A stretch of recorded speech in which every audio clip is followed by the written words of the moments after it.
Prejudice often hides behind polished doors, but inside a luxury jewelry store one afternoon, that hidden ugliness would be dragged into the light. What began as a false accusation against a black woman browsing quietly among the displays would ignite a chain of events that shattered a corrupt network from the inside out. Neither the customer who called her out nor the officer who handcuffed her realized that the woman they targeted was the highest-ranking SWAT commander in the state, trained to lead, built to fight, and ready to tear down every lie they thought would protect them. Before we go any further, comment where in the world you are watching from, and make sure to subscribe, because tomorrow's story is one you don't want to miss. The air inside the Sutton and Vale jewelers carried the soft chill of conditioned luxury, a contrast to the warm afternoon sun outside.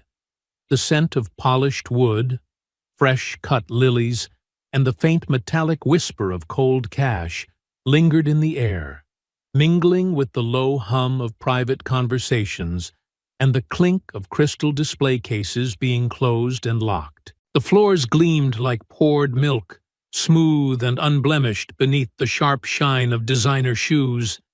Each light overhead was carefully angled, scattering reflections across diamond necklaces, sapphire rings, and watches priced higher than most people's homes. The walls, covered in cream silk wallpaper, seemed to drink in every whisper, but echo the sound of heels tapping with soft authority. Commander Nia Lawson moved through the aisles without hurry, her presence calm, composed, almost too effortless for the space she occupied. She wore a crisp, tailored navy blouse tucked neatly into dark jeans, clean lines and understated elegance, a crossbody leather bag resting at her hip. Her short, natural curls framed a face that bore the quiet strength of someone accustomed to navigating rooms where she was seen but not truly welcomed. She paused at a case displaying a delicate tennis bracelet, white gold, a lattice of diamonds woven so finely it looked like silk.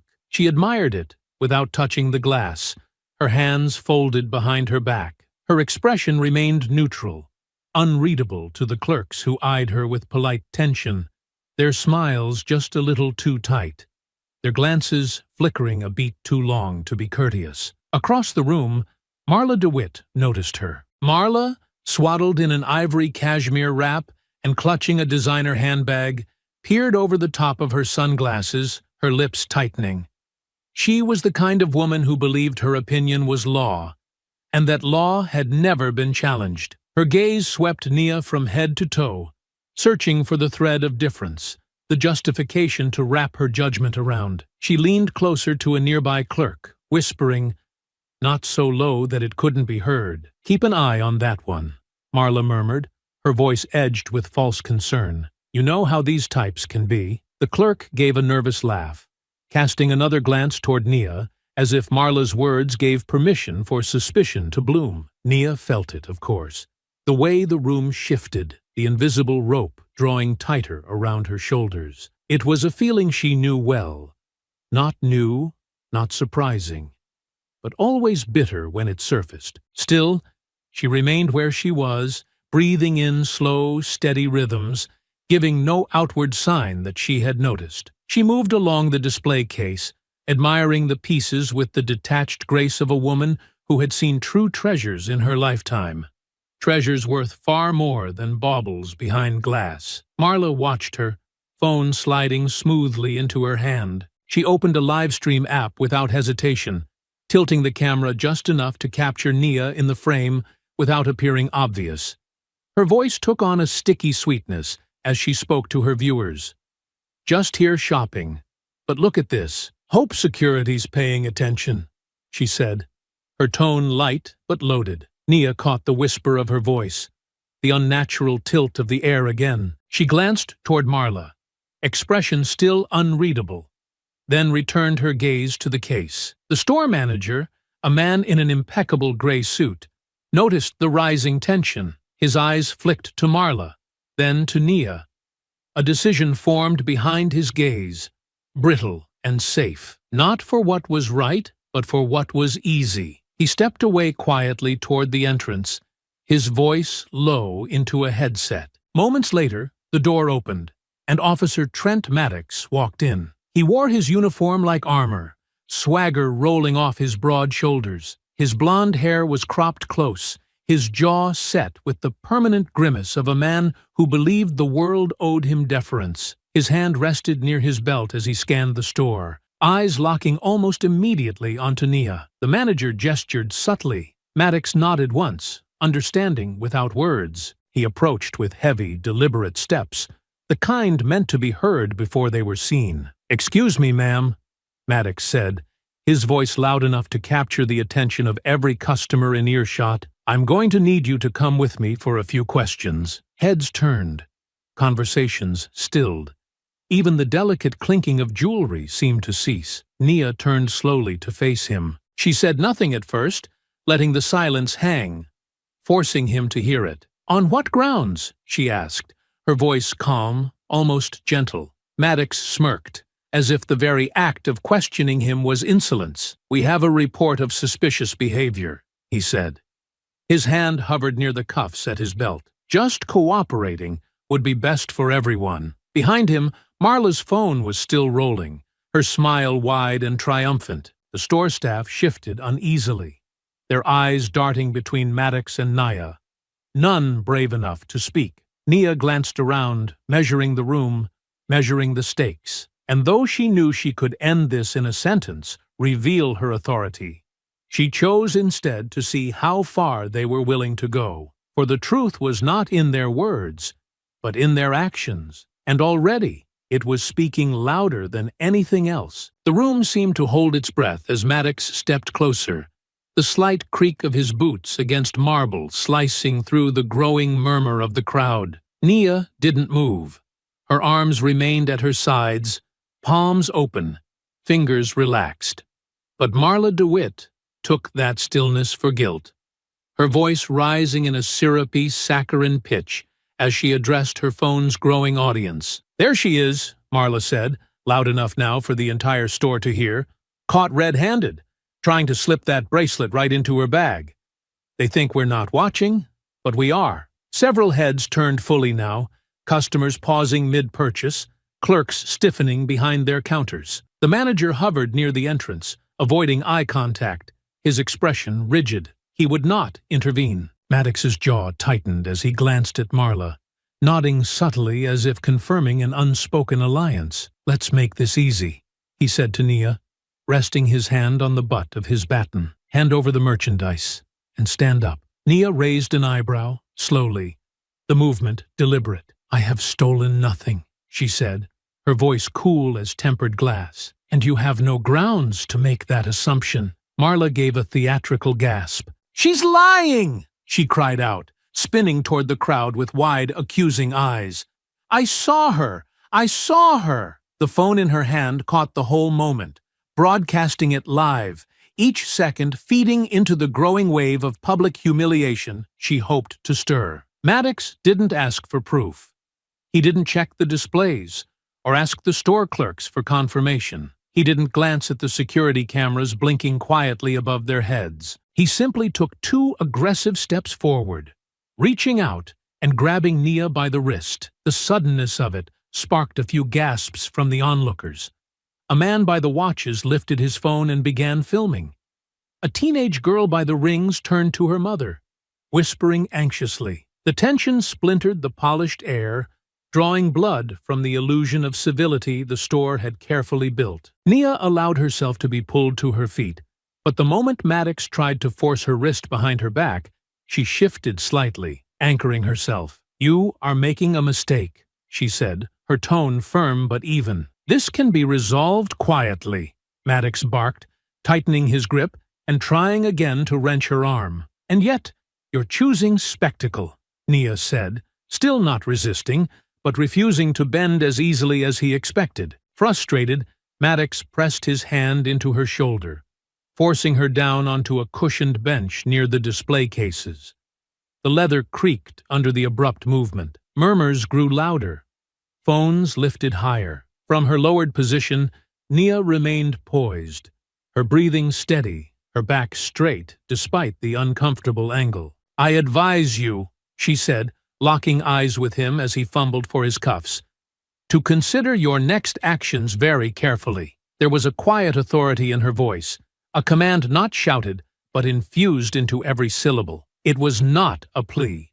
It was not a warning. It was a fact. Maddox sneered, mistaking her calm for arrogance. "You people always think you can talk your way out," he muttered, loud enough for the nearby customers to hear. Several witnesses stiffened. The teenage girl gasped audibly. A man in a tailored suit shook his head in disgust, but said nothing. The weight of the moment grew heavier, each word Maddox spoke etching itself into the collective memory of the crowd. The cuffs clicked around Nia's wrists with a metallic finality. Her hands, now bound, rested lightly against her thighs, her head high. She would not be cowed. Marla zoomed in gleefully on her phone, narrating with a haughty, triumphant tone. "And there you have it," she said, practically glowing. "Another thief thinking she could get away with it." Across the store, the bystanders' expressions shifted, confusion blending with discomfort, some beginning to question the narrative they had been fed. "Is there even proof?" someone muttered near the entrance. "Did she actually take anything?" another voice whispered. Nia caught those words, and a small flicker of vindication stirred in her chest. The truth, inevitable and heavy, was beginning to seep into the cracks. Maddox, oblivious, hauled Nia to her feet with a roughness that bordered on violence. "You're coming with me," he said, dragging her a step toward the door. Nia let him move her, but she turned her head slightly, her voice slicing through the thickening silence around them. "You are arresting the wrong person," she said, steady as a steel beam. "And when this is over, it won't be forgotten." Maddox scoffed, but faltered slightly under her gaze. For the first time, a flicker of uncertainty crossed his face. At the far end of the store, unnoticed by most, the glass door swung open again with a soft, controlled click. A tall figure in a crisp charcoal suit strode in, his badge gleaming briefly under the lights. His face shifted from professional neutrality to sudden, sharp recognition as his eyes landed on the woman being forced across the marble floor in cuffs. The tide, though still hidden, was about to turn. Deputy Chief Elias Moreno moved with precision, each step measured but swift, his badge flashing against the muted luxury of the jewelry store. His sharp eyes swept across the scene. Nia Lawson, in handcuffs, being half-dragged by an officer who had no idea who he had just laid his hands on. For a fraction of a second, disbelief tightened Moreno's jaw. Then it vanished, replaced by cold, professional focus. He closed the distance quickly, his voice cutting through the tension before Maddox could shove Nia any farther. "Officer, release her! Now!" The command cracked through the air like a snapped whip. Maddox, startled, jerked his head toward the voice. "Sir, this woman is your commanding officer's commanding officer," Moreno snapped, stepping closer, so there was no mistaking the authority behind his words. "Remove those cuffs immediately." Gasps rippled through the store. Heads whipped around. Marla's hand faltered on her phone. The camera shook briefly as her mind tried to catch up to the unfolding disaster she had helped ignite. Maddox hesitated, his hand twitching toward his belt, caught in the stuttering realization that something had gone horribly wrong. But she was suspected of... He started, flailing for control. Moreno didn't let him finish. "You put your hands on Commander Nia Lawson," he said, enunciating each word slowly, coldly, letting the weight of the title settle over every corner of the store. "The highest-ranking SWAT commander in this entire state. And you did it based on the word of a civilian. Without investigation, without evidence, without cause." A heavy, stunned silence fell over the crowd. Even the background music, a soft classical piece floating through the ceiling speakers, seemed to recede under the gravity of Moreno's voice. Maddox paled visibly, his hands fumbling at Nia's wrists.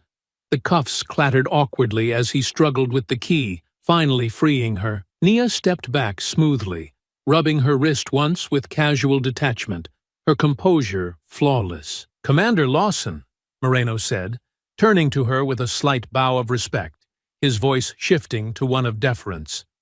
"I deeply apologize for what you've endured. Effective immediately. Officer Maddox is suspended pending full investigation." He turned back to Maddox, his eyes steely. "Hand over your badge and weapon." The murmurs among the crowd grew louder now, outrage threading their voices. "That's her?" someone whispered sharply. "Commander Lawson! She's a hero!" another voice breathed. A man near the door muttered, "He didn't even ask her name." Maddox's hands trembled slightly as he unclipped his badge and firearm, handing them over with a defeated jerk of motion. His face, red and splotchy, showed flashes of disbelief, anger, and fear. Marla, meanwhile, edged toward the wall, her phone still in hand but now trembling visibly. She glanced around the room, realizing too late that the tide she had helped swell was now crashing down, and she was standing directly in its path. Nia looked at Maddox, her gaze even and unflinching. "You treated me like a criminal," she said quietly, "because you thought you could, and you would have treated any other black woman the same way if I hadn't worn this badge." There was no rage in her voice, no raised tone. It was the calm, devastating truth spoken plainly for all to hear. It carried farther than any shouted words ever could have. Moreno stepped in again, clearing his throat. "We will escort Officer Maddox from the premises," he said to the room, but more importantly to the cameras still rolling in several bystanders' hands. "There will be a full investigation. Transparency will be given the highest priority." As Maddox was led away by two uniformed officers Moreno had summoned by radio, Nia remained standing in the center of the store, her posture a monument to dignity. The store manager, white-faced and visibly sweating, stumbled forward. "Commander, please, we didn't know. He stammered. Nia raised a hand, silencing him without a word. She wasn't interested in apologies given out of fear. Not now, not like this. She turned to Moreno. "I want to file an official misconduct report," she said crisply, her voice cutting through the heavy air. "On scene.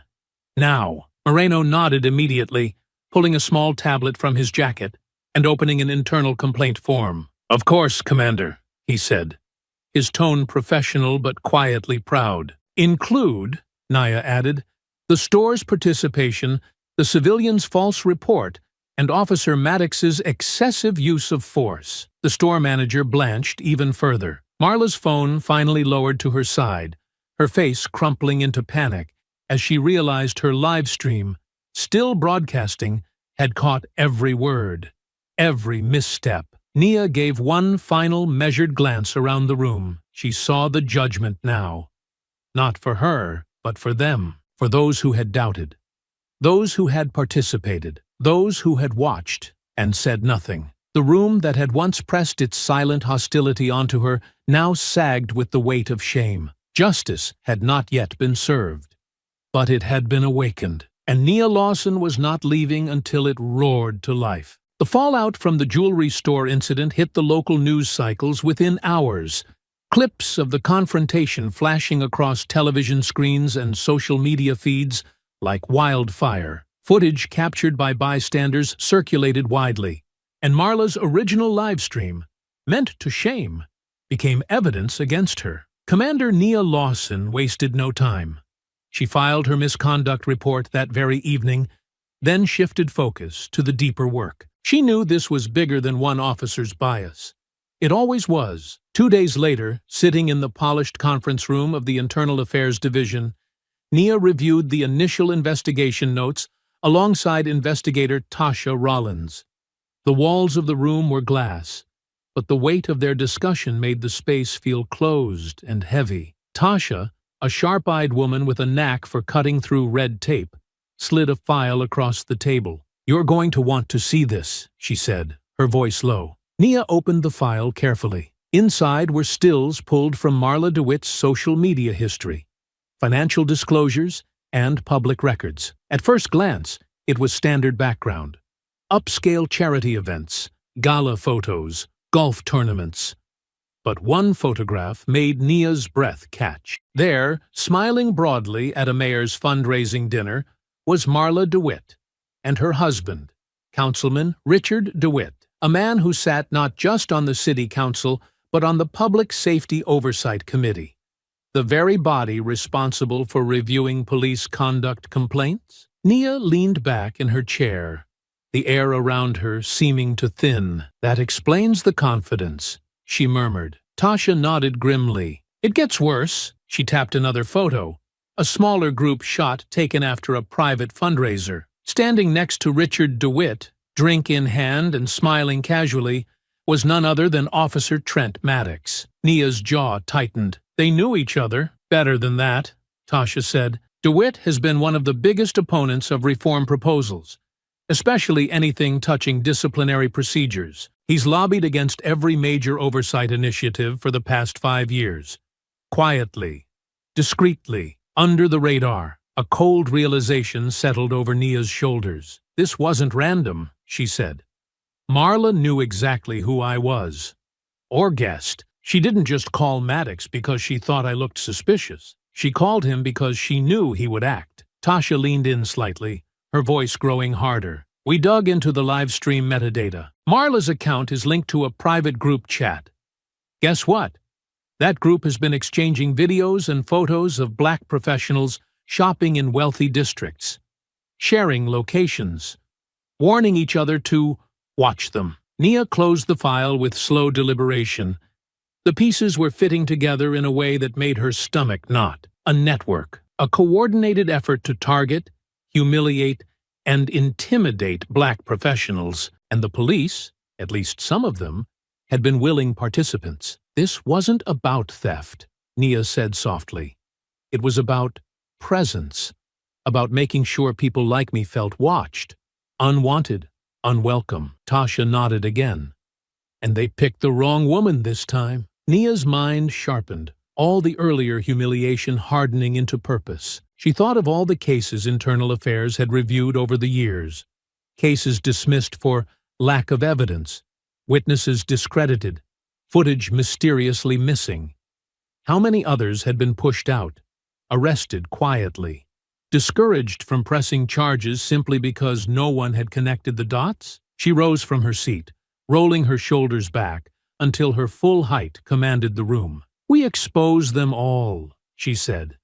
"Every officer, every official, every civilian who participated." Tasha's smile was grim but fierce.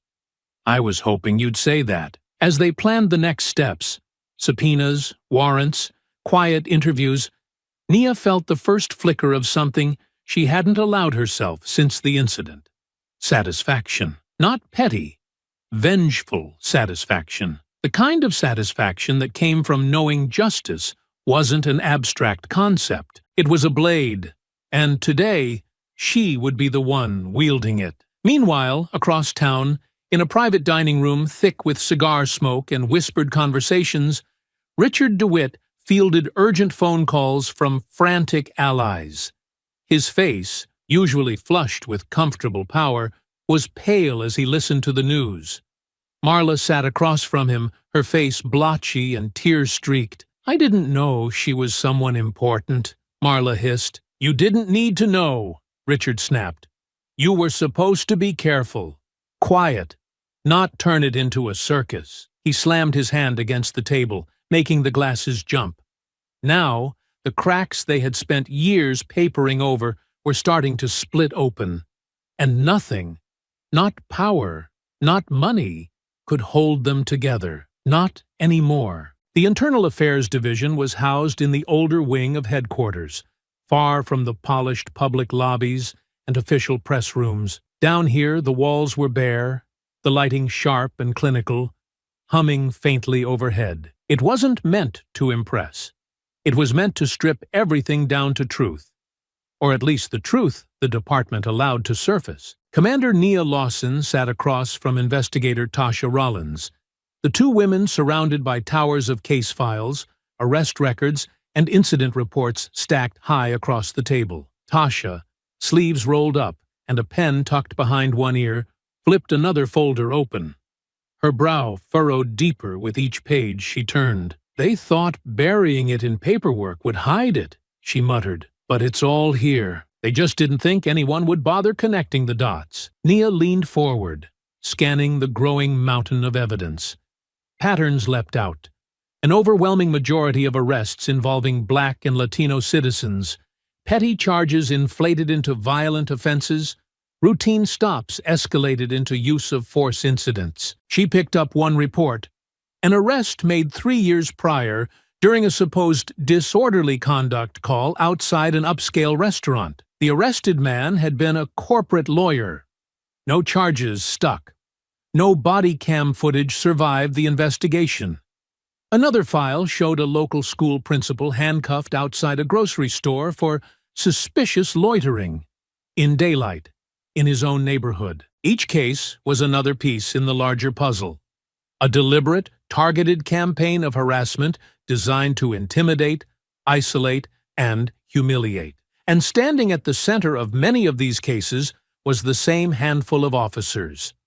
Maddox's name was a frequent visitor to the pages. But he was not alone. Tasha pulled out a chart she had started mapping by hand, the lines and circles webbing out across the paper. "Look at this," she said, tapping the lines. "Maddox, Brenner, Klein, Hoffman, all tied to use-of-force incidents dismissed without consequence. Same reviewing officers each time. And every victim? Black, Latino, or a documented minority business owner." Nia studied the chart in silence. The depth of the corruption was staggering, but it was the predictability that sickened her most. They hadn't even needed to hide their bias. The system had done it for them. "We need to present this to the Oversight Committee," Tasha said, her voice sharp with determination. "Full public hearing. No internal reviews. Full transparency." Nia nodded slowly, but something cold gnawed at the edge of her mind. "If it were that simple," she said, "they would have cleaned this up years ago." No sooner had the words left her mouth than her phone buzzed. She checked the caller ID. "Chief Samantha Greer." Tasha raised an eyebrow as Nia answered, setting the call to speaker. "Commander Lawson." Greer's voice oozed through the line, too smooth to trust. "I've been following the developments regarding Officer Maddox. Impressive work so far." Nia didn't answer immediately. She knew a backhanded compliment when she heard one. "Thank you, Chief," she said flatly. "However," Greer continued, "I'm concerned about the broader implications this investigation might create. We need to be cautious. Public confidence in the department is fragile. Exposing isolated incidents is one thing, but implying a systemic problem." She let the sentence trail off, the implication hanging thick in the air. Tasha rolled her eyes silently across the table. Nia's voice remained even. "We're not implying anything, Chief. We're following the facts." There was a brief pause on the line, a beat too long to be casual. "I'm authorizing a special internal review committee," Greer said finally. "All future investigative actions will need to be coordinated through my office." Nia's fingers tightened slightly against the edge of the table. Translation. Greer was trying to bottle up the investigation before it spilled into the public eye, before it took down more than just Maddox. "Understood," Nia said, her tone betraying nothing. But as she ended the call, her eyes locked with Tasha's across the table. Neither of them needed to speak to know what came next. They would continue the investigation. But now they were racing against the clock and their own leadership. "We'll need to move faster," Tasha said, sweeping the files into categorized piles. "And smarter. Greer will start quietly shutting doors, burying evidence, pressuring witnesses." Nia nodded. "Then we need to get loud before she can." Outside the walls of internal affairs, the protests still swelled like a living thing, surging through the streets in waves of voices and banners. Inside, Nia Lawson was preparing for a different kind of war. One fought with evidence, strategy, and the cold, steady force of truth, cutting through every lie. They had rattled the foundations. Now, they would tear them down. The city stretched wide beyond the glass windows of Commander Nia Lawson's office, a sprawling maze of rooftops and streets bathed in the gold of a setting sun. the horizon soft and blurred, as if the world itself hesitated on the edge of something inevitable. She sat motionless behind her desk, surrounded by teetering stacks of case files and incident reports that carried the quiet weight of years of concealed injustice, each folder a silent witness to the rot festering just beneath the polished surface of the department she had fought to help shape. Outside, the distant chants of protesters drifted upward, a low, persistent pulse that seemed to echo in the stillness of the room. And as Nia listened, she let the reality settle heavily onto her shoulders. If she pursued this investigation to its rightful end, if she dragged every hidden injustice into the light as the truth demanded, she would not only expose the corrupt network operating within the department, but she might very well collapse the fragile public trust that she and a handful of others had spent their entire careers trying to build. The realization gnawed at the edge of her mind, not with the sharp pain of doubt, but with the slow, grinding ache of a decision that could not be undone once made. And as she leaned back in her chair, closing her eyes against the glare of the sinking sun, her thoughts drifted back to another time, another moment when the weight of belonging and survival had pressed against her chest like a heavy stone. She remembered her first year at the academy, walking the narrow corridors of the training complex, her footsteps careful, her shoulders straight, the knowledge that she was being watched, stitched into every movement she made. She remembered the instructors who offered half smiles and curt nods, the fellow cadets who chuckled under their breath when she answered questions too quickly, the ones who marveled not at her skill, but at her very presence among them, as if competence in her skin was something rare, something unnatural. She remembered the nights spent alone in the parking lot after long days of drills and evaluations, staring at the city lights in the distance, wondering if the price she was paying, the relentless vigilance, the suffocated anger, the daily calculation of when to speak and when to swallow her pride, was one she could bear for a lifetime. And yet she had stayed. She had stayed because the badge, despite its imperfections, despite the institution it represented, had meant something sacred to her. It had meant protection, service, the chance to be a shield for those who had been left unguarded too long. It had meant hope, not just for herself, but for every black recruit who had entered the academy halls with quiet determination burning in their chests, and for every child who needed to see that justice could wear their face too. Now, as the evidence piled before her and the scale of the corruption became undeniable, she realized the brutal truth. Preserving the illusion of trust would only serve the system that had betrayed its own people, and while tearing it down would invite backlash, scorn, and opportunistic attacks from those eager to twist the narrative. Doing nothing would be the greater betrayal, not just of herself, but of everyone who believed in the ideals she had once sworn to uphold. The decision, though agonizing, crystallized with a clarity that left no room for compromise. Rising from her chair with slow, deliberate movements, Nia crossed the office to the old wooden filing cabinet tucked in the corner, a relic from another era that had somehow survived modernization, and pulled open the top drawer. From within, she retrieved a framed photograph, its edges worn from years of handling, and stared down at the image of herself as a young woman, standing proudly beside her grandfather in front of the small Alabama church where he had marched for civil rights decades before. His hand rested on her shoulder in the picture, steady and sure, his eyes gleaming with the same defiance she felt now stirring anew inside her, and she could almost hear his voice again, rough but warm, the words he had spoken to her when she earned her badge for the first time. "The price of real change is heavy, baby girl. You either carry it with honor, or you leave it for somebody else to bleed under." Closing her eyes briefly, Nia breathed in deeply, the weight of memory anchoring her as she returned to her desk.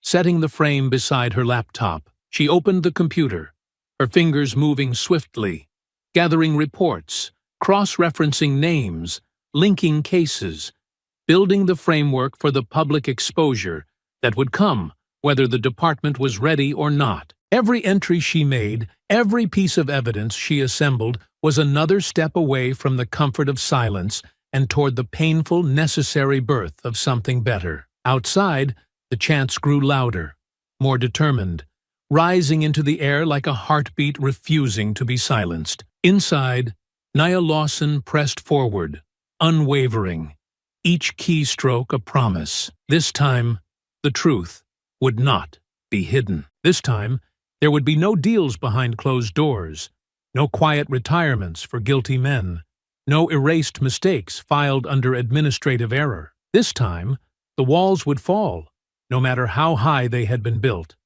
And when they did, she would be ready to build something stronger from the ashes. The night pressed thick against the windows of Nia Lawson's home, the soft hum of crickets filling the humid air with a deceptively peaceful sound. After hours spent compiling evidence, filing preliminary reports, and preparing the investigative case, she welcomed the brief quiet, a chance to exhale without watching every corner of the room. Yet as she stepped onto her front porch, keys in hand, ready to retrieve a folder she had left in the car, her breath caught the moment her gaze swept across the driveway. The soft porch light barely reached the edge of the vehicle, but even in the muted glow, the damage was unmistakable. The front windshield had been shattered, long spiderweb cracks spreading outward like veins of black ice. Both side mirrors hung loosely from their sockets, the glass glittering like frost across the hood. The driver's side door bore the ugliest wound, a hateful slur carved deep into the paint, raw metal gleaming beneath torn layers of enamel. The words, a crude attempt at intimidation, their ugliness sharp against the quiet dignity of the evening. Nia stood still for a long moment, the keys slipping silently into her pocket. She did not curse. She did not weep. Her jaw tightened once, then released. She moved down the steps with the same steady precision she used to approach a breach point in a high-risk operation, her mind cataloging details even as a cold coil of warning wound itself tighter inside her chest. She retrieved her phone and began documenting the damage with meticulous care, snapping wide shots, then close-ups of the keyed message, then the shattered windows, ensuring she captured every detail. Each click of the shutter was deliberate, each step taken without hesitation. She knew exactly what this was meant to be, a message delivered not through confrontation, but through cowardice, a warning that someone or several someones felt the walls closing in and wanted her to think twice about what she was exposing. But fear was a tool she had long ago learned to deny its proper place in her mind. Once satisfied that she had every necessary angle preserved, she dialed Tasha Rollins, lifting the phone to her ear as she turned back toward the house, her shadow long and sharp in the porch light. Tasha answered on the first ring, her voice low but alert. "Commander, my car's been vandalized," Nia said evenly, stepping inside and locking the door behind her, the movement mechanical, practiced. Windows smashed, slurs carved into the side. There was a pause on the line, not of disbelief, but of cold understanding. "You okay?" Tasha asked, the question simple, stripped of unnecessary words. "I'm fine," Nia replied, glancing back through the front window, noting the empty street, the drawn curtains of neighboring houses. No movement, no witnesses, no direct threats yet. Just escalation. Tasha exhaled sharply, the sound heavy with meaning. "This is them," she said. "Silent shields, or whoever's left. They're spooked. They're trying to rattle you." Nia moved through the living room, flipping the locks on the back doors, checking the windows, every movement calm and methodical. She was not paranoid. She was prepared. "They won't stop at property damage," Tasha continued, her voice tightening. "Not if they think you're getting too close to something that could bury them." "I expected the pushback," Nia said quietly, retrieving her backup tablet from the desk, transferring key files to an encrypted drive. They just finally made it visible. There was another brief pause before Tasha spoke again, her voice softer but firm. "You want me to call in extra patrols to swing by tonight?" Nia considered it for a moment, weighing the risks of inviting uniformed officers she might not trust onto her street against the reality that retaliation could escalate further. "No," she said finally. "Not yet. I'm not giving them the satisfaction of knowing they shook me. I'll stay alert, but I want to keep control of this." Tasha didn't argue. She knew Nia well enough to understand when her mind was set. "Then be careful," she said. "Double up your routines. No patterns. Assume you're being watched." "I already am," Nia replied, a faint trace of something close to grim amusement threading through her voice. "They're just too sloppy to do it properly." Tasha laughed softly, the sound dry, battle-worn. "I'll keep digging from my side." Maddox's encrypted email accounts turned up a lead today. Might be something big. Old correspondence between certain department heads. Looks like the same names keep popping up over and over. "Silent Shields," Nia said, the words sliding through her teeth like a blade unsheathed. "Yeah," Tasha confirmed. "And if what I'm seeing is right, it's bigger than we thought. It's not just patrol officers or street cops. This thing has tentacles everywhere. Commanders, supervisors, maybe even people sitting on city committees." Nia leaned against the wall, the coolness of the plaster grounding her, as the enormity of what they were up against stretched wider with each passing hour. "They're desperate," she said. "Which means they're going to make mistakes. We just have to be ready when they do." "And we will be," Tasha said, with a certainty that felt like a lifeline thrown across the growing darkness. "We didn't come this far to fold now." They ended the call shortly after, Tasha promising to send encrypted files to Nia's secure drive by morning. Standing alone in the dim light of her home, Nia listened once more to the quiet outside, her senses stretched taut. Not with fear, but with a sharpened readiness honed by years of surviving hostile environments. The warning etched into the side of her car was meant to frighten her into silence. Instead, it had only hardened her resolve, sharpening her focus to a razor's edge. If Silent Shields thought she would back down now, they had made a mistake far graver than any broken window or slashed tire. They had declared war against a woman who had spent her life learning how to endure, how to fight, and above all, how to win. The night unfolded like an endless stretch of black velvet, the city lights thinning the farther Commander Nia Lawson drove from downtown. She kept to main roads whenever possible, maintaining steady speed, her senses tuned sharply to the rhythm of traffic. It had been a long day of combing through the digital wreckage of Silent Shields, each new revelation a heavier blow than the last. But it was the unease prickling along the back of her neck now that kept her adrenaline from dipping into exhaustion. In her rearview mirror, the same pair of headlights glowed steadily, hovering at an exact, unnatural distance behind her, not close enough to tailgate, not far enough to be random. She had first noticed them near the freeway exit, a black, unmarked sedan pulling onto the road 2 cars behind her. At first, she told herself it might be nothing, paranoia heightened by the earlier vandalism, but after 3 turns, 2 lane changes, and a deliberate detour she had taken into a residential area, the car remained. Patterns mattered. Repetition mattered. Nia's fingers brushed against the small body cam clipped to the inside of her jacket, hidden just behind the lapel. She had activated it the moment she started her drive home. A precaution born not from fear, but from a seasoned instinct honed by years of surviving battles, both seen and unseen. She didn't break pace. She didn't accelerate or slow dramatically, refusing to offer any tells. Instead, she scanned the horizon and caught sight of a bright cluster of lights about a mile ahead. A gas station, still busy even at this hour, its lot filled with trucks and late-night travelers. Without hesitation, she signaled her turn and pulled into the station, easing her car alongside one of the pumps positioned closest to the storefront's well-lit windows. As she stepped out, keeping her movements smooth and unhurried.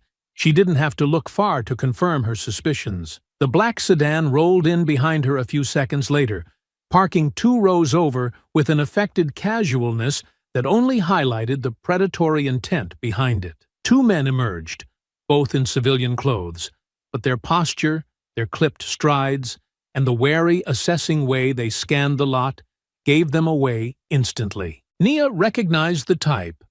Off-duty officers who believed the badge granted them authority no matter where they stood, no matter how far they strayed from the rules.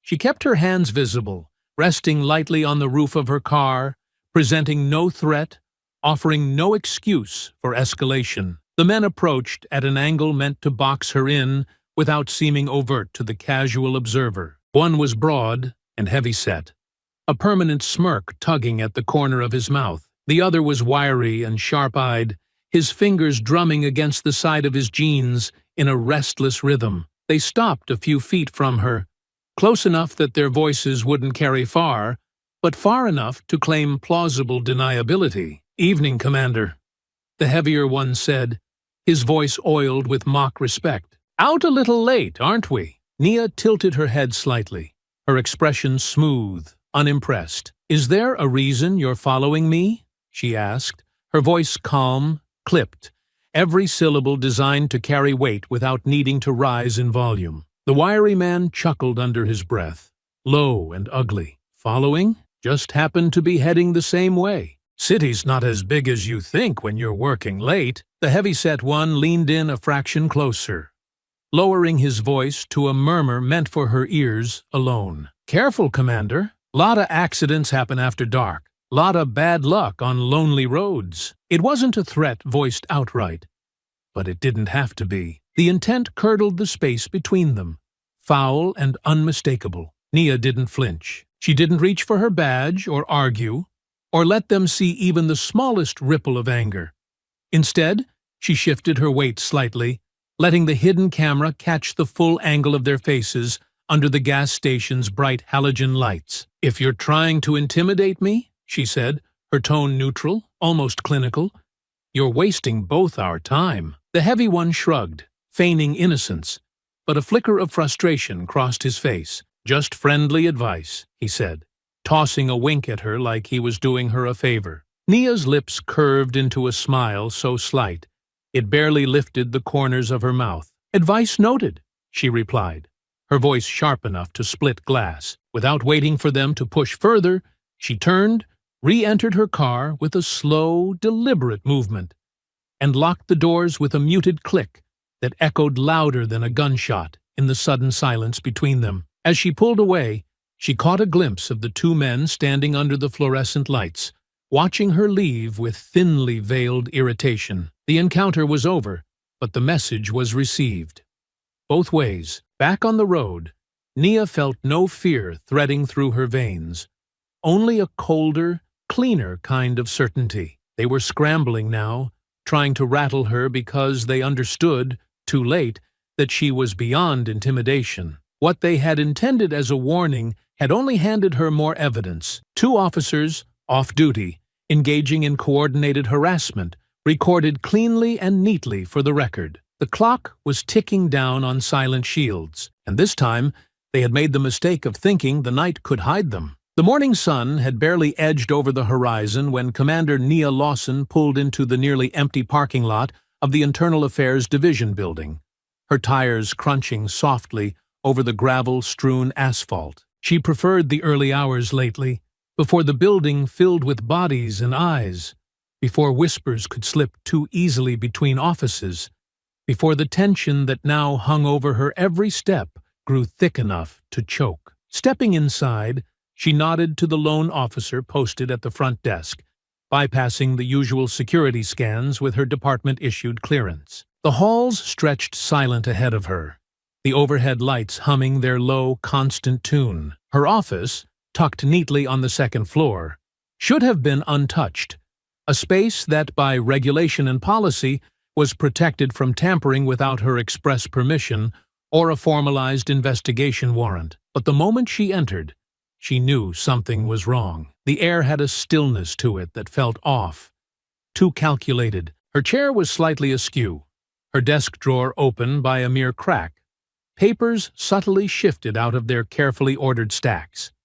And there, planted squarely in the center of her desk, resting atop a manila folder like an accusation, sat a small black flash drive. Nia closed the door behind her, her eyes scanning the room slowly, methodically. She did not touch the drive.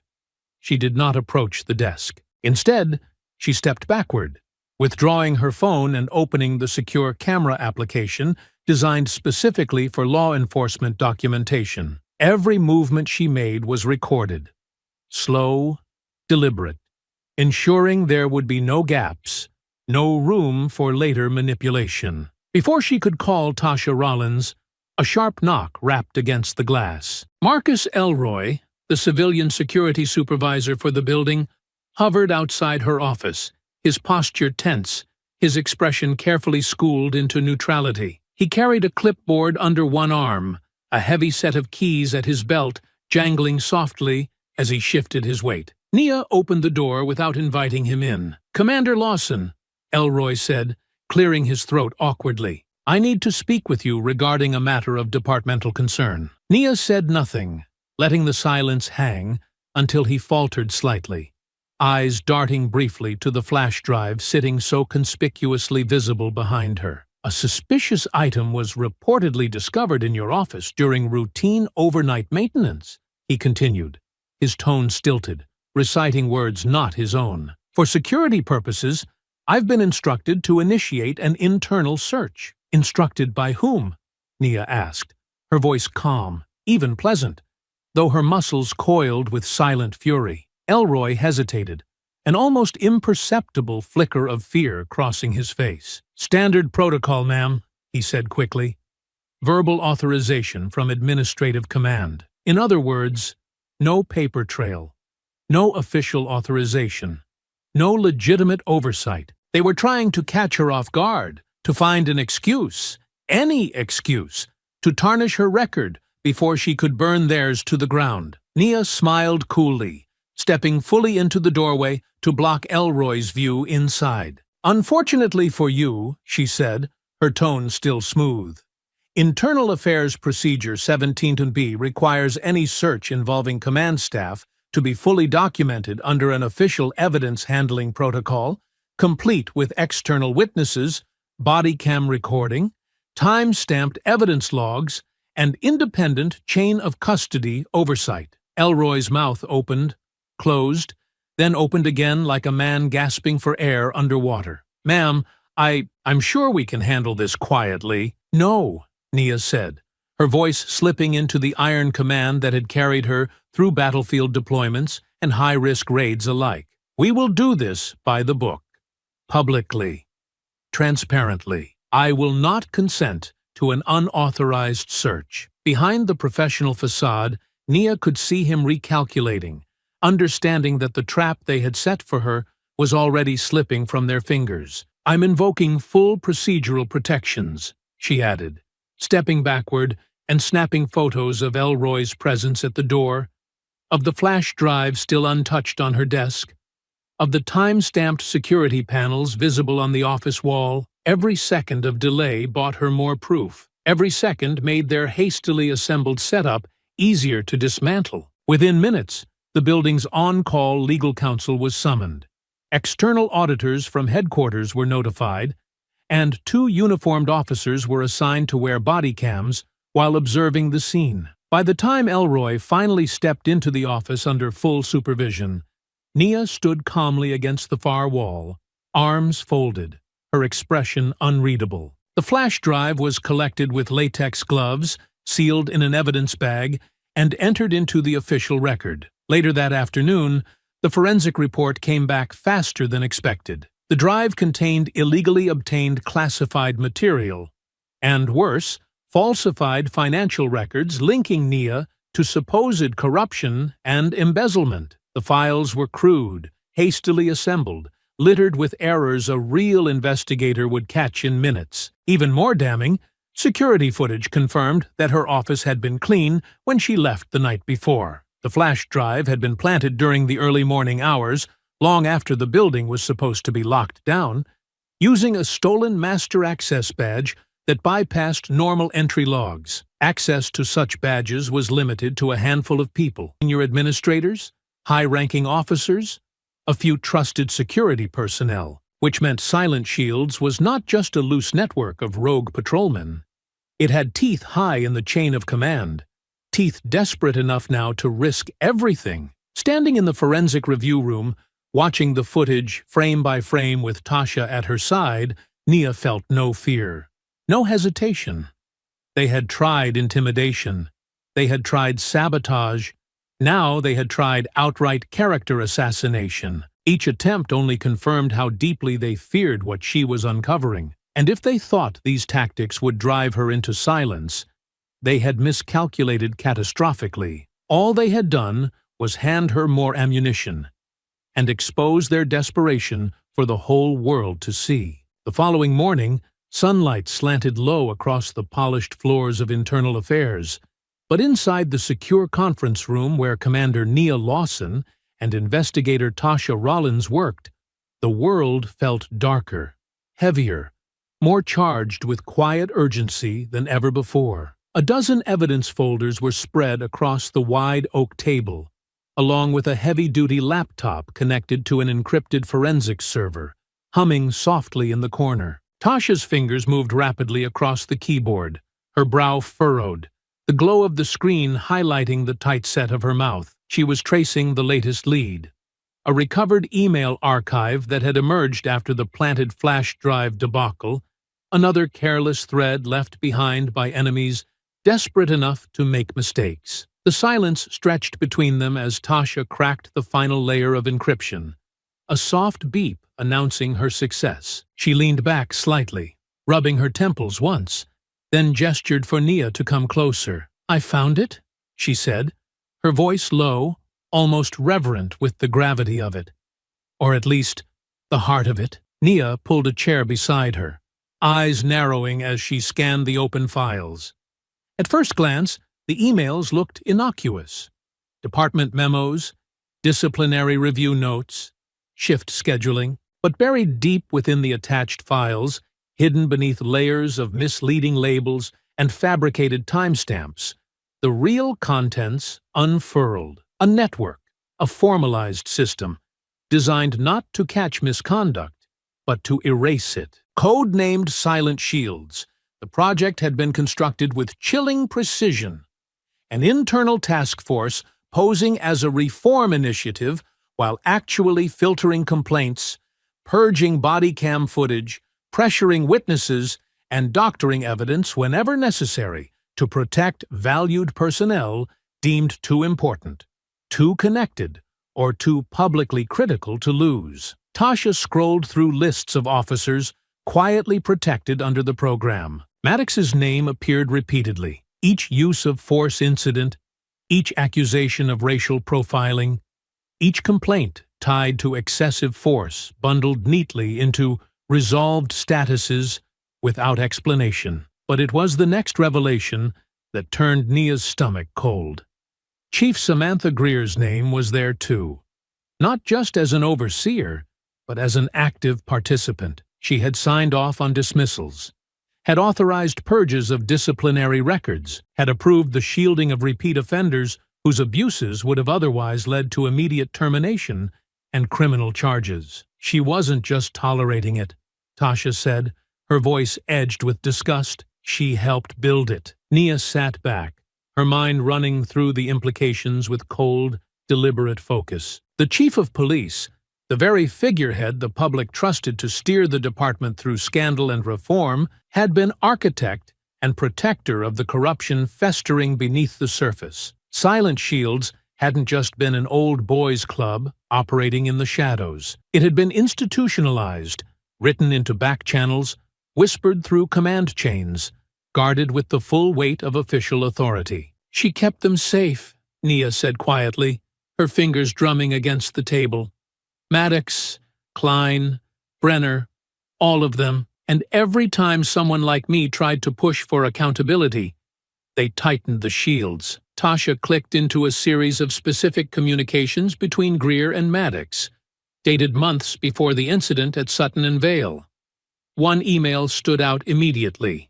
Greer to Maddox. Keep the usual eyes on high-value targets. Make sure they stay uncomfortable enough to know their place, but don't get sloppy. We can't afford another IA audit. Nia read it 3 times, each pass peeling away another layer of professional detachment until a simmering anger began to harden inside her ribs. They hadn't just been protecting their own. They had been actively orchestrating campaigns of intimidation against citizens, especially black professionals, deemed out of place in wealthy spaces or positions of authority. This was not negligence. This was policy. They tried to destroy you because you didn't fold, Tasha said, closing the laptop gently, as if the weight of the truth might crack the screen if handled too roughly. You scared them because you wouldn't bend like the others. Nia stood, walking slowly to the window, arms folded, gaze sweeping across the city spread below them. Everything she had fought for, every compromise she had made in the hope of changing the system from within, had led to this moment. The stark realization that the rot had not grown despite leadership's efforts, but because of them. For a long minute, she said nothing, letting the truth settle into the marrow of her bones. Then she turned, her voice steady, low, almost gentle, the sound of a woman no longer willing to ask for permission to do what was right. We don't bring them down quietly, she said. We bring them down in the daylight, where everyone can see what they built and what it cost. Tasha nodded, understanding immediately. This is enough to take her to the Oversight Committee, she said. And if we leak portions of it strategically to the press first, they won't be able to contain it, Nia finished, a faint grim smile touching her lips. Silent shields will die under the same spotlight they spent years trying to avoid. They set to work immediately, drafting summary reports, compiling timelines, cross-referencing names, and building a dossier so airtight that even the most desperate counterattacks would falter against its sheer density of fact. They knew Greer would not go down quietly. They knew Maddox's remaining allies would fight, would scramble, would try to tear them apart if they could.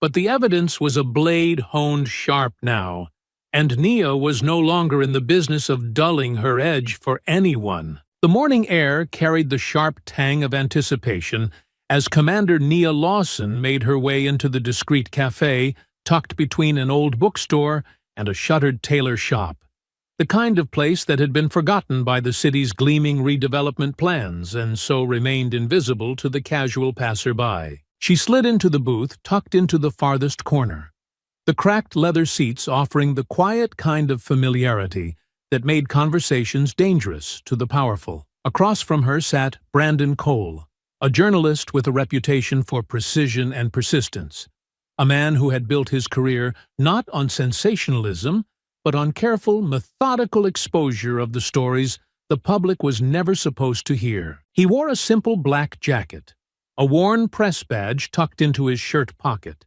and an expression of quiet readiness that matched Nia's own. The flash drive she carried was small, almost weightless, yet as she placed it between them on the table, it seemed to hum with the gravity of what it contained. Brandon didn't reach for it immediately. "You're sure about this?" he asked, voice low, the words heavy not with doubt, but with the full understanding of what they were about to unleash. Nia nodded once, the decision long since made. "You'll get a controlled leak," she said, "enough to trigger national attention. Enough to corner the department into public accountability without jeopardizing the formal indictments we're building." Brandon offered a grim smile, understanding the delicate balance they were about to walk, the careful dance of exposing corruption without handing Silent Shield's a legal loophole to slither through. "I'll publish it in layers," he said. "Build public pressure before they have time to spin it. Verified documents, cross-checked sources, nothing they can dismiss as rumor." "Good," Nia said, sliding the drive across the table. "Timing is critical. Release within 48 hours. Focus on the core. Silent Shield's existence, the protection of abusive officers, and Chief Greer's involvement. Brandon tucked the drive away without fanfare, his hands steady. "They won't know what hit them," he said. By the next morning, the first wave broke across the city like a storm surge. Headlines screamed from every corner of the internet and television screens. "Secret police network protected abusive officers, internal records reveal." Commander Lawson's investigation uncovers deep corruption in city police department. Chief of police implicated in Silent Shield scandal. The public response was immediate and ferocious. Protests, already steady outside Sutton and Vale Jewelers and the courthouse, swelled in size, blocking streets, flooding city squares with banners and chants that echoed through the concrete canyons. Social media exploded with fury and disbelief, hashtags demanding resignations and criminal charges climbing into trending lists within hours. Inside the department, panic spread faster than any press release could contain. Silent Shield's members, long accustomed to operating with impunity, began to realize the ground beneath them was collapsing. Officers who had once stood smug and silent now scrambled for cover, some resigning abruptly under the thin excuse of personal reasons, others quietly emptying their desks late at night, hoping to disappear before the subpoenas reached their front doors. Memos leaked almost immediately, showing desperate attempts by mid-level commanders to distance themselves from the network, issuing denials, retroactively amending personnel records, shredding non-essential files in locked offices long after official work hours had ended. It didn't matter. The investigation had already mapped their involvement with chilling precision. Each desperate move only confirmed their guilt. And Chief Samantha Greer, the architect of Silent Shields, found herself increasingly isolated within the fortress she had spent years constructing. The mayor, once a vocal supporter, issued a carefully worded statement expressing grave concern and promising a full and independent review. City council members who had accepted her private endorsements began issuing statements calling for accountability and transparency. Even the police union, sensing the shifting winds, offered no defense beyond a vague promise to cooperate with ongoing investigations. Inside internal affairs, Nia and Tasha worked around the clock, coordinating with federal agents and external auditors who had been quietly summoned under emergency authorization. Every name, every falsified report, every erased disciplinary action was compiled into a master file, a living monument to the lies that had been woven into the fabric of the department for far too long. Late one evening, as Nia leaned over a table scattered with files and diagrams, Tasha entered the room, a small smirk playing at the edge of her mouth. "You're going to want to see this," she said, tossing a thin folder onto the table. Nia flipped it open. Inside were records of internal communications, panicked emails between Silent Shield's members discussing their next moves, desperate offers to trade information for immunity, clumsy attempts to blame lower-ranking officers for decisions made at the highest levels. "They're turning on each other," Tasha said. "Greer's inner circle is fracturing faster than we predicted." Nia allowed herself a rare, brief smile. It wasn't the end yet, not even close, but it was the first clear crack in the armor they had been chipping at for so long. "They know it's over," Nia said, straightening the folder neatly atop the growing pile of evidence. "Now, it's just a matter of who falls first and how hard." Across the city, lights burned late in government offices, legal firms, and private homes where men and women once shielded by Silent Shields now faced a future defined not by power, but by fear. For years they had operated in darkness, believing themselves invisible, invincible. Now, with the truth dragging them out into the daylight, they had nowhere left to hide. The courthouse steps gleamed under the late afternoon sun, a stage set for reckoning as reporters jostled for position,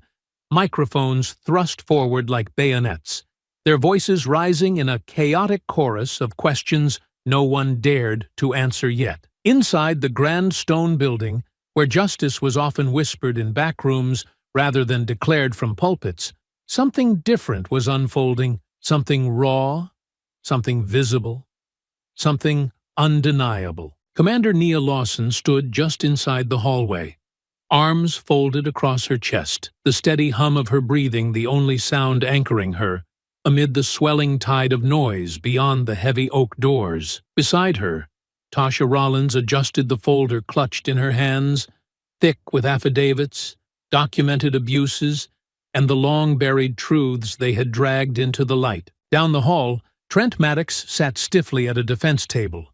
His usual swagger evaporated, leaving only a man who understood too late that the system he believed would protect him had finally broken its silence.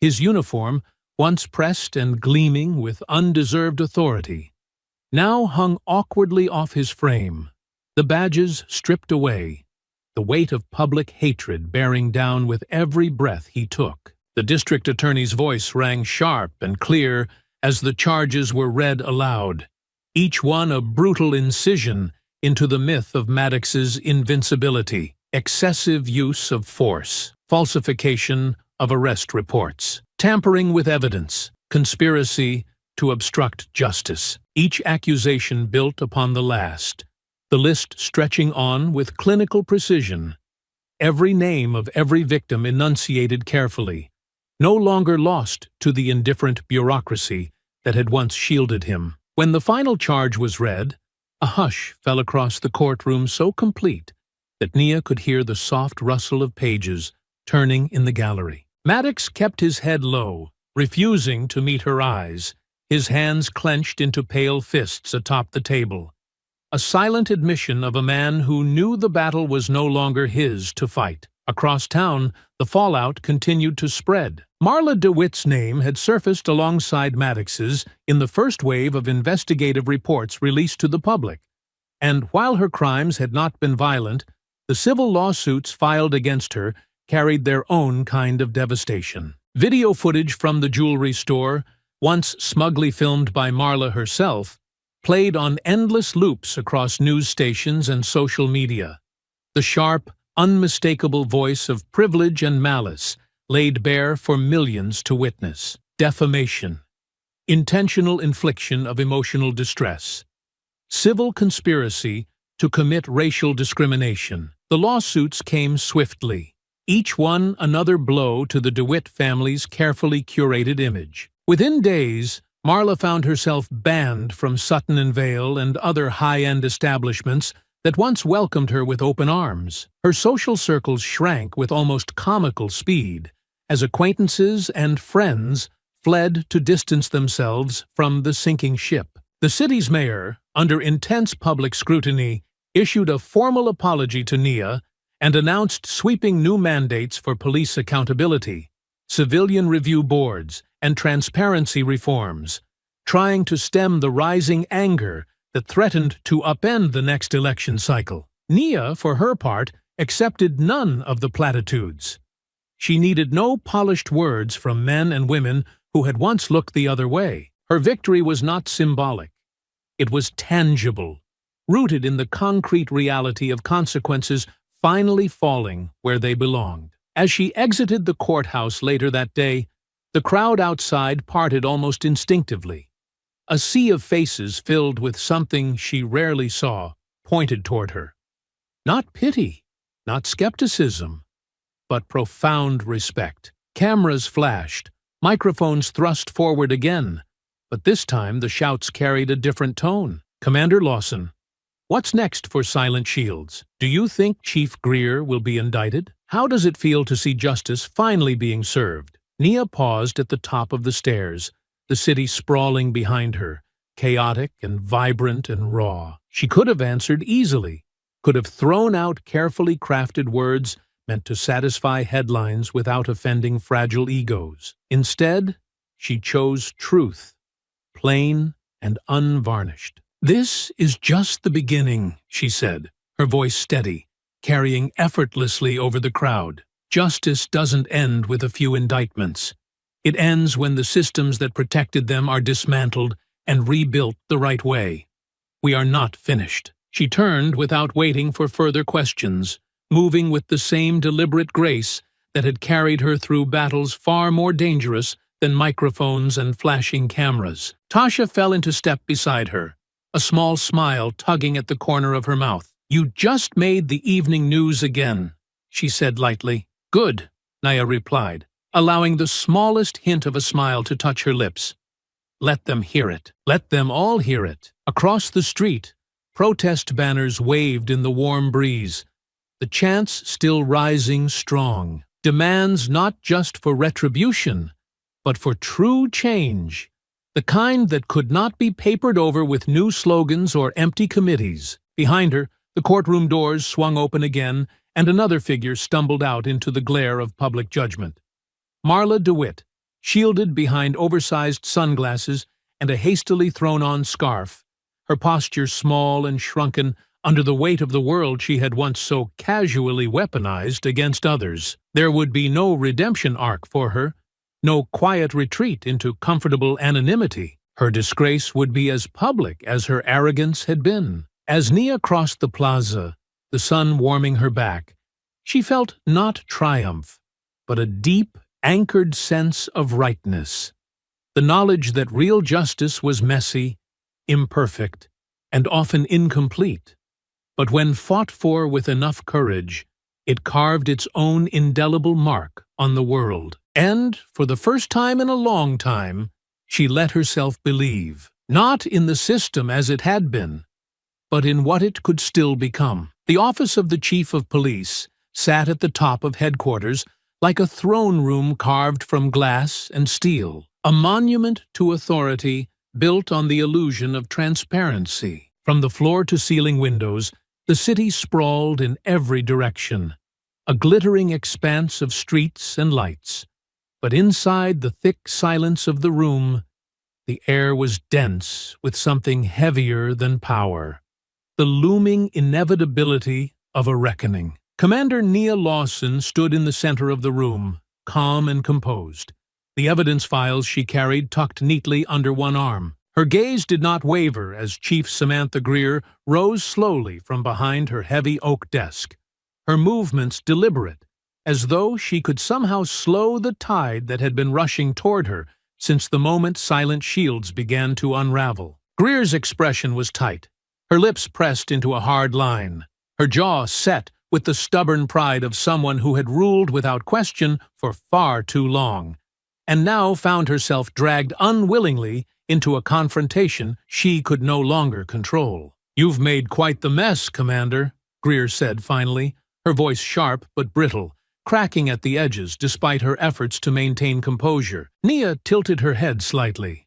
the ghost of a smile flickering across her lips, not of amusement, but of understanding. "I didn't make the mess," she said softly. "I just refused to keep sweeping it under the rug." Greer's eyes narrowed, a flash of something darker crossing her face. Anger, resentment, fear. She crossed her arms over her chest, the badge on her breast gleaming under the office lights, a symbol she had long since corrupted into little more than a shield for her own ambition. "I suppose you're here to demand my resignation," she said, her voice dripping with disdain. "No," Nia replied, stepping forward, placing the folder carefully on the edge of Greer's desk like a laid weapon. "I'm here to offer you a choice." She opened the folder with a single movement, spreading the already infamous evidence across the polished surface, each page a mirror to Greer's choices. The proof was undeniable, but Nia wasn't here to rehash it. She was here to watch how Greer faced the fall she had built with her own hands. "You can step down quietly," Nia said, her voice steady, unyielding. "Effective immediately. No fanfare, no last-minute press conferences, a carefully worded retirement statement citing personal reasons. You walk away while you still have the illusion of dignity." Greer's hands twitched slightly at her sides, a betraying crack in her otherwise rigid mask. "And if I refuse?" she asked, though the answer already weighed heavy between them. "Then the full case goes public," Nia said without hesitation. "Every file, every recording, every statement. We will make sure the world sees exactly how far you were willing to go to protect abusers, to destroy good officers who stood in your way, to target civilians who didn't fit your definition of acceptable. She let the words hang there, filling the space between them with their full, devastating promise. Greer's fists clenched and unclenched, her breath coming in tight, shallow bursts as she struggled against the reality she could no longer rewrite. "You think you've won?" she spat, venom lacing every syllable. "You think tearing this department apart makes you a hero?" Nia leaned in slightly, her voice dropping to a near whisper, cutting sharper than any shout. "I didn't tear the department apart. You did. The moment you decided that protecting your power was more important than protecting the people we swore to serve." For a moment, the silence in the room felt like a living thing, stretching taut between them. Then Greer laughed, a harsh, brittle sound that held no real amusement. "You think they'll let you rebuild anything?" she sneered. "You think they'll thank you for showing them how broken it all was? They'll turn on you, Lawson. They always do. You'll be the villain before the dust even settles." Nia's gaze never faltered. "Maybe," she said, "but at least I'll know I did what was right." Greer turned away, staring out the window as if the city could offer her salvation, as if denial could erase the noose tightening around her neck. For a long moment, she said nothing, and Nia watched the proud woman grapple with the end she had earned, but never believed would come. Finally, Greer spoke, her voice low, bitter. "I won't resign," she said. "You want a war, Commander? You'll get one." Nia nodded once, unsurprised. She gathered the folder back into her arms with a calm efficiency, her movements slow, deliberate. "Then prepare yourself, Chief," she said, "because the walls are already closing in." Without another word, she turned and walked from the office, the heavy door swinging shut behind her with a final, echoing thud. As she made her way down the hall, faces turned to meet her. Uniformed officers, civilian staff, fellow investigators, and in their expressions, she saw it clearly. The shift, not fear, not suspicion, respect, solidarity, a quiet, growing defiance against the regime that had ruled them through silence and intimidation. Tasha met her at the elevator, a phone already in hand, ready to signal the final phase of the exposure. "She's refusing," Nia said simply, not needing to elaborate. Tasha smiled grimly. "Good. It'll be that much sweeter when the public sees her dragged down kicking and screaming." The elevator doors slid open, and they stepped inside together, the hum of energy around them electric, unstoppable. In the building below, allies rallied. Investigators who had once kept their heads down, now lifting their gazes. Officers long intimidated into silence, now finding their voices again. The tides had turned, and no shield, silent or otherwise, would save the guilty now. The courtroom was packed, the heavy wooden pews creaking under the weight of officers, reporters, and civilians drawn to the grand jury hearing that had become the center of the city's attention. Tension vibrated in the air, sharp and electric, as everyone waited for the moment when Trent Maddox, the man once shielded by power and silence, would finally face the reckoning he had so long evaded. Commander Nia Lawson sat near the front, her posture composed, her face unreadable as she watched the proceedings unfold. Across the aisle, Maddox sat with his defense team, their suits crisp, their faces grim, the weight of mounting evidence pressing down heavier than any uniform he had ever worn. The district attorney moved methodically, laying out the charges. A pattern of abuse stretching back nearly a decade, falsified reports, tampered evidence, coerced witnesses, all linked with a chain of documented proof so thorough that even the most skeptical juror would have found little room for doubt. Outside the courthouse, protesters held banners high in the brisk morning air, their chants threading faintly through the thick stone walls, a reminder that the world was watching, that justice was no longer a whispered ideal, but a roaring demand. But as the hearing stretched into its second hour, a shift occurred. The defense team, led by a smirking, sharp-suited lawyer whose confidence seemed misplaced, given the mountain of evidence against them, called an unexpected witness, a uniformed officer, one of Greer's old loyalists, one whose name had appeared more than once on Silent Shield's internal communications. There was a ripple of unease through the gallery. Nia's jaw tightened as she recognized the move for what it was, a desperate ploy. Greer, refusing to go down quietly, was trying one last time to salvage herself and her network by dragging Nia into the mud. The officer took the stand, swearing in with barely concealed nervousness, and began to spin a narrative, a fabrication claiming that Nia had been aware of Silent Shields all along, that she had benefited from the system, that she was simply using the scandal to consolidate power for herself. Murmurs rippled through the courtroom. Cameras clicked frantically from the press section. Nia remained perfectly still, her expression unreadable, though her mind worked fast and cold, remembering every precaution she and Tasha had taken, every document catalogued, every communication backed up on independent servers beyond the reach of Greer's loyalists. The district attorney rose with slow, deliberate movements when the officer finished his carefully rehearsed lies. "Commander Lawson,"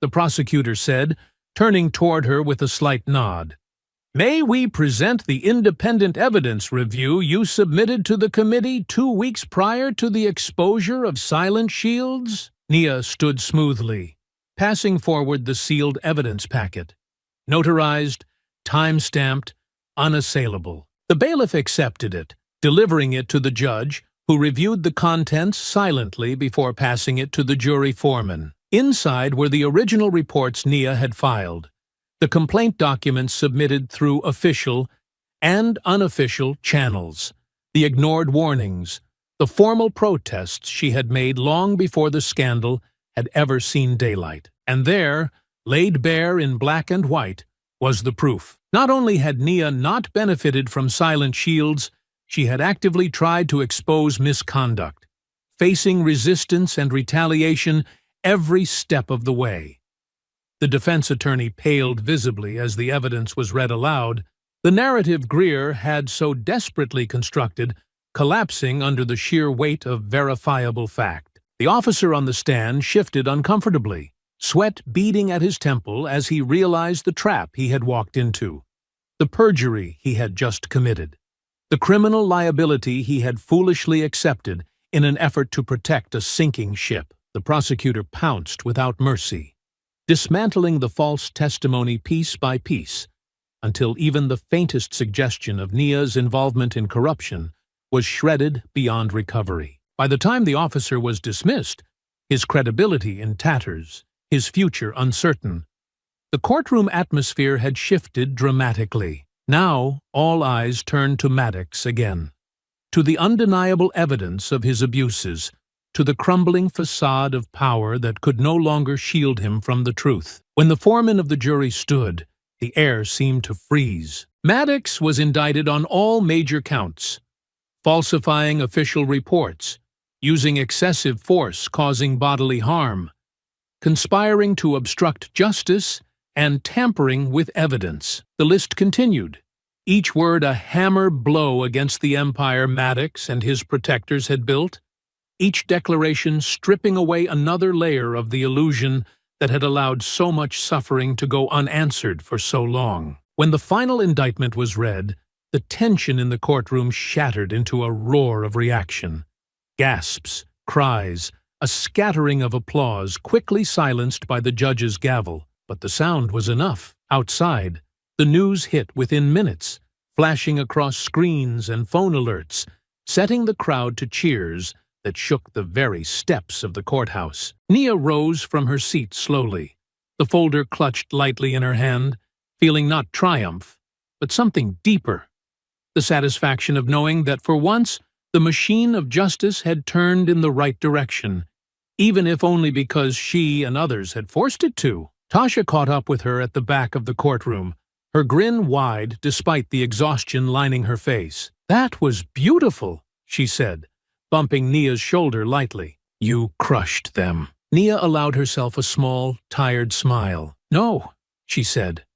"The truth did." We just refused to let them bury it. And as she stepped into the sunlight outside, the chants rising like a tide around her, she understood that what they had built here would not be easy to erase. Not this time.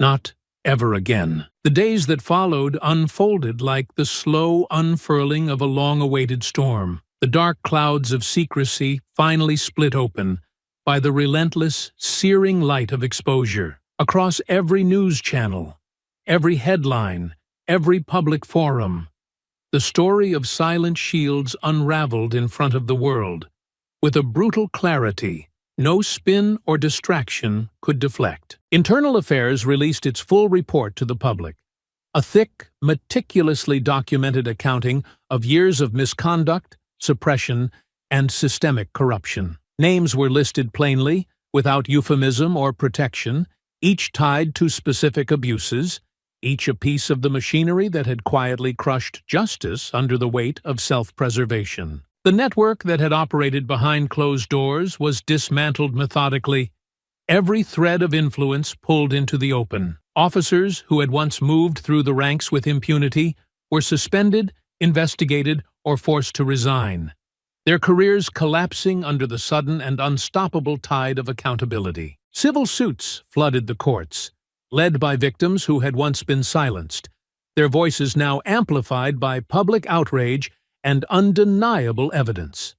Department officials scrambled to answer for failures long ignored, while citizen watchdog groups gained unprecedented access to records that had previously been shielded from scrutiny. Trent Maddox faced his sentencing with none of the defiance he had once wielded so easily. Found guilty not only for the attack at Sutton and Vale, but for a long history of abuses, his fate was sealed by the sheer weight of testimony, video footage, and falsified reports unearthed during the investigation. Stripped of his badge, his pension, and his freedom, he was escorted out of the courtroom under heavy guard, his final expression one of hollow defeat. In another corner of the city, Marla DeWitt endured her own downfall. Civil judgments piled against her name, draining her once vast resources. No longer welcome in the country clubs and charity circles that had once celebrated her, she lived under a cloud of lawsuits and public disdain. Her carefully polished image shattered beyond repair, Marla faced a future marked not by privilege, but by the heavy burden of disgrace and financial ruin. As the fallout continued, the former chief of police, Samantha Greer, became the most prominent symbol of the broken system. Her termination was swift and final, delivered during a televised press conference where the mayor outlined the extent of her complicity in the conspiracy. Greer's attempts to deny her role crumbled under the mountain of evidence laid before the public. Her past political allies, once eager to align themselves with her reputation, withdrew their endorsements without ceremony. The interviews that had once heralded her as a visionary leader vanished, replaced by editorials condemning her failures. The shield of power she had built over decades did not withstand the weight of truth, leaving her reputation hollowed out and exposed to the very public she had manipulated for so long. Meanwhile, reforms swept through the department with a speed and ferocity rarely seen in the city's long and troubled history. New mandates made body cameras mandatory and tamper-proof. An independent civilian review board, composed of activists, legal experts, and retired judges, was granted full oversight authority over internal investigations. Policies protecting whistleblowers were strengthened, ensuring that future misconduct could not be hidden so easily behind closed doors. Through it all, Commander Nia Lawson remained a steady presence, not seeking accolades or political gain, but working tirelessly to ensure that real, lasting change rooted itself deep into the foundations of law enforcement. She met with community leaders, testified before oversight panels, and helped draft new protocols that emphasized transparency and accountability at every level. It was not a swift or simple healing. The city bore scars from the revelations, wounds not easily stitched together by press conferences or reform bills. But the difference was palpable. There was an acknowledgement now of what had been allowed to fester in the dark, and with acknowledgement came the first real steps toward repair. Late one evening, standing outside the newly established Civilian Accountability Center, Nia watched the city breathe under the wide, clear sky. Tasha joined her, holding 2 steaming cups of coffee, and they leaned against the railing in companionable silence. "Think it'll stick this time?" Tasha asked after a long moment, her voice carrying both hope and the battle-weariness of someone who had seen too many promises fade before. Nia took a slow sip of her coffee, eyes scanning the skyline where protest banners still fluttered in the breeze, and murals honoring truth-tellers had begun to replace old walls of silence. "It will," she said simply, "because too many people are watching now, because too many of us fought to make sure they can't pretend not to see anymore." In the distance, the city lights shimmered like scattered embers, not dying, but glowing steadily, ready to ignite something new. And as the night deepened, Nia knew that even though the battle had been brutal, even though the cost had been high, it was a fight worth every scar left behind. Justice, real justice, was not a single moment or a single victory. It was a lifetime of standing, of speaking, of refusing to be silent, no matter the cost. And she would carry that torch forward, no matter how long it took, no matter how heavy it sometimes felt. Because now, at last, the silence was broken. The soft murmur of conversation drifted through the elegantly lit interior of Sutton and Vale Jewelers, the polished marble floors and gleaming glass cases pristine once again. Yet the air tonight carried a different kind of weight, one built not from opulence, but from remembrance. A private ceremony had been organized, unpublicized except among a small, carefully chosen group of attendees. Community leaders, activists, law enforcement officials, and the senior management of the store, who now understood that apology alone was never enough. Action had to follow. In the center of the main hall, beneath a canopy of soft golden lights, stood the unveiled plaque, newly installed along the western wall. Crafted in bronze, understated yet impossible to miss, it bore simple but powerful words. In acknowledgement of past injustice, and in commitment to a future of equality and dignity for all. Let what happened here never be repeated. Commander Nia Lawson stood among the gathered crowd, her hands resting loosely in front of her, her expression composed, reflective. She wore no uniform tonight, no badge polished to gleam under the lights. There was no need. Her presence alone spoke more powerfully than any title ever could. Executives from the store gave brief, humble speeches, acknowledging their failures and committing resources toward racial equity initiatives in the city.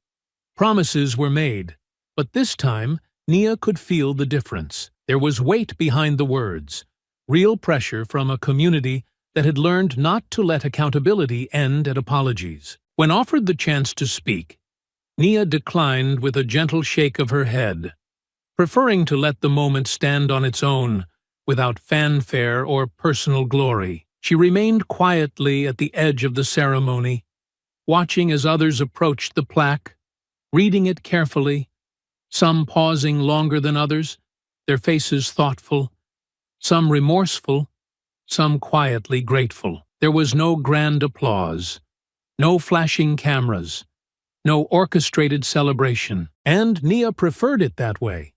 Real change was rarely born in explosions of noise.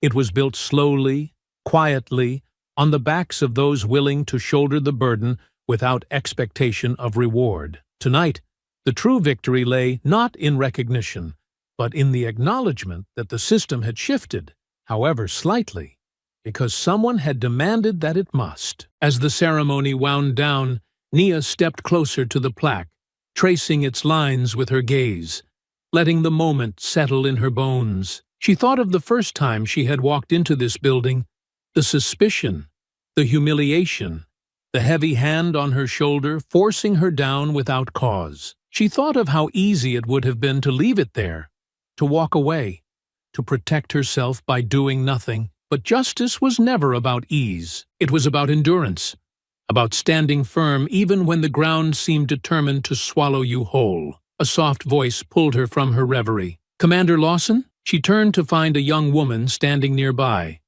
dressed in a neatly pressed academy uniform, the dark blue still slightly stiff from newness. She was no older than 22, her posture straight, her eyes clear, a mix of reverence and determination shining through her nervous smile. "I just wanted to say thank you," the young woman said quickly, her hands gripping the folder at her side like a lifeline. "Because of you, because of everything you did, I believe I can make a difference too." Nia smiled, genuine and warm, the kind of smile that came not from pride, but from recognition, the passing of something fragile and vital from one set of hands to another. "You will," Nia said simply, "and when it gets hard, and it will, remember why you started." The young woman nodded fiercely, her chin lifting with quiet courage before she turned and disappeared into the departing crowd, the future already pulling her forward. As the room emptied,